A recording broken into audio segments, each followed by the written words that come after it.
그 전기요금 이렇게 딱 치면은 항상 키워드로 같이 나오는 게 탈원전 청구서, 이렇게 탈원전으로 전기요금이 오르는 것처럼 이렇게 돼버린 게 좀 있지 않나.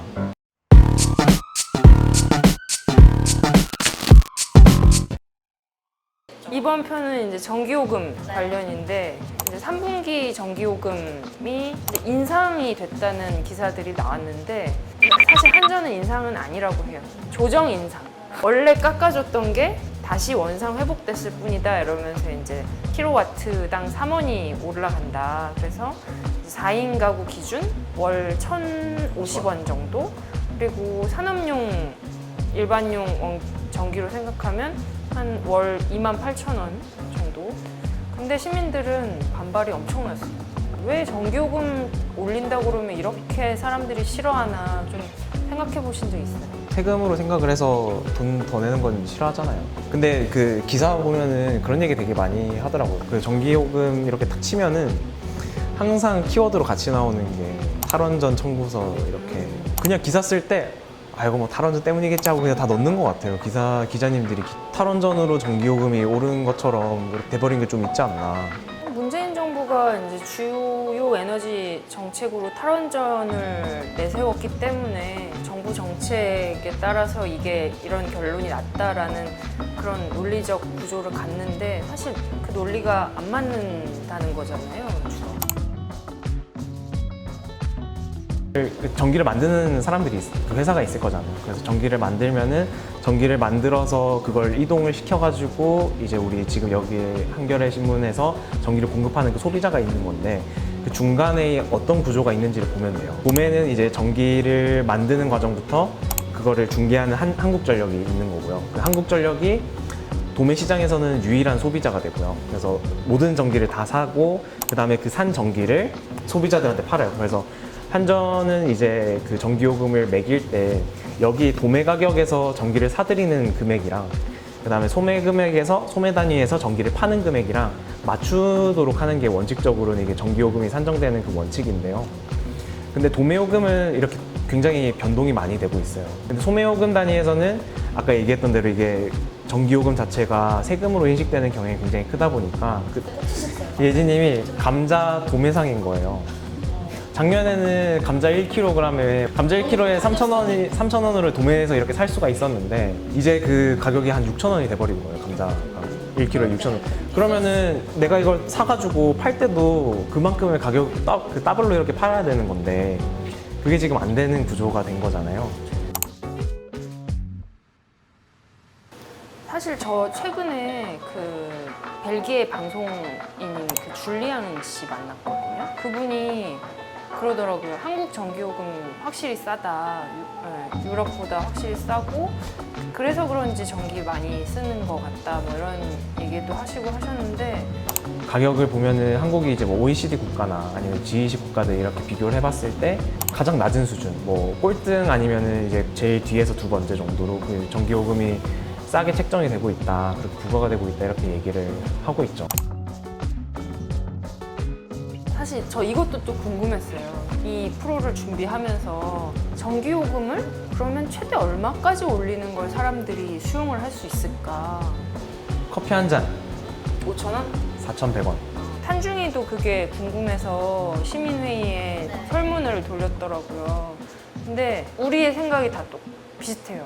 월 5,000원이 35%로 가장 많았고, 그러니까 우리 집 가구를 주로 계산을 하니까.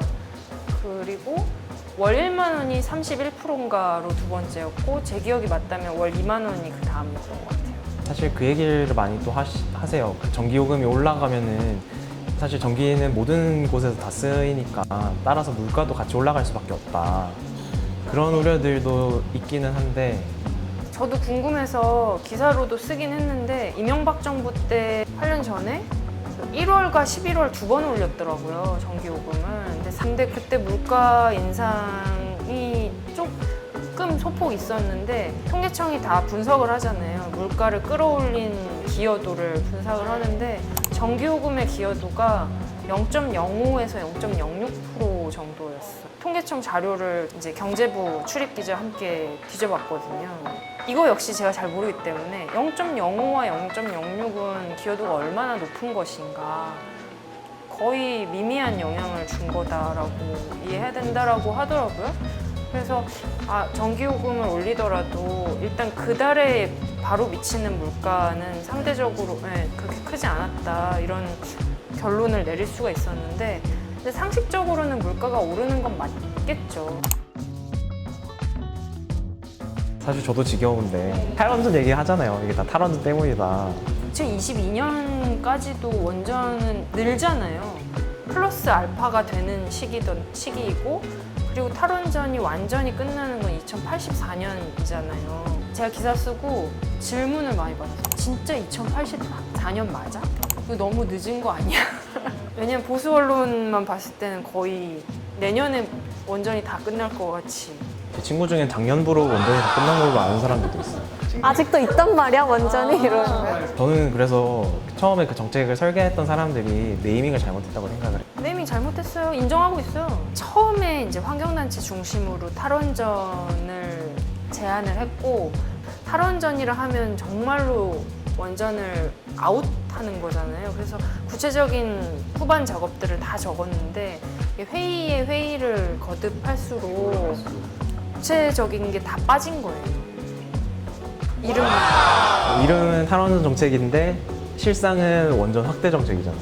그 원전 가동하는 그 양만 보면은 2017년 때부터 시작된 정비하는 작업이 2018년 초 정도까지 있다가 그 뒤로 다시 회복을 했어요. 그래서 원전 발전량은 18, 19, 20 계속 이렇게 늘어나는 추세인데, 그래서 전체 전력 믹스에서도 원전의 비중이 갈수록 많아지죠.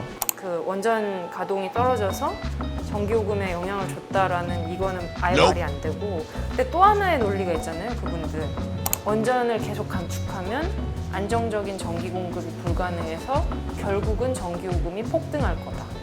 근데 원전이 계속 유지된다고 하거나 아니면 원전이 확대된다고 해서 전기요금이 안 늘어날까? 원전이 계속 한국의 전력 믹스에 남아있으면 남아있을수록 재생에너지로 바꿨을 때보다 최종적으로 봤을 때는 전기요금이 더 올라갈 수도 있다.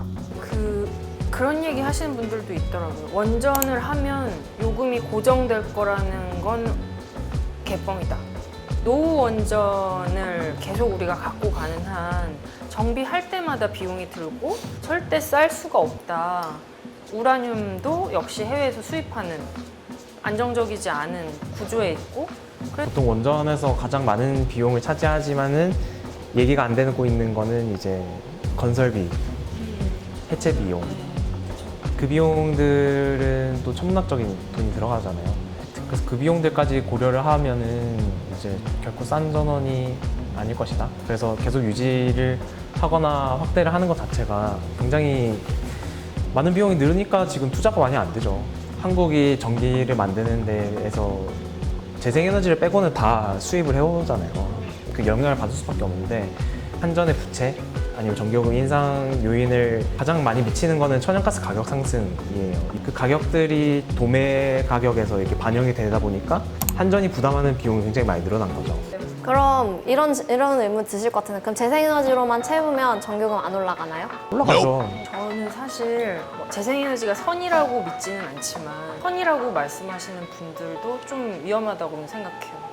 지금 당장 재생에너지가 많이 늘어나지 않은 상황에서 재생에너지의 경제성이 아직 한국에서는 확보가 안 된 상황이에요. 그래서 전기요금은 오를 확률이 굉장히 높은데요. 근데 아주 긴 시간표를 봤을 때 우리가 탄소 중립을 한다고 하면은 재생에너지 투자를 지금 당장 빠르게 해서 전기를 재생에너지 보급을 빠르게 하는 게 가장 싼 방법일 거라고 생각합니다.